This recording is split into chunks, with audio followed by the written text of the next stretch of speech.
eksistentsiaalne realism on vist selle tõsiasja aktsepteerimine, et kui sa ennast ära ei tapa, siis sa eksisteerid edasi.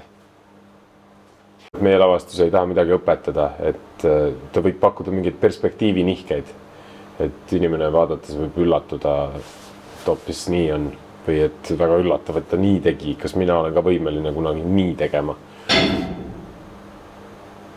Minu peamine ülesanne laval on jälgida Sandrit, aru saada, kes Sander on, mida Sander mulle teha tahab, kas ta tahab mulle midagi teha halba.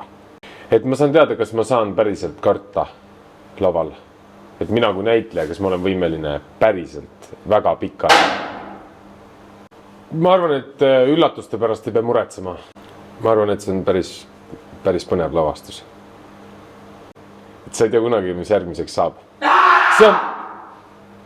Ma lähen.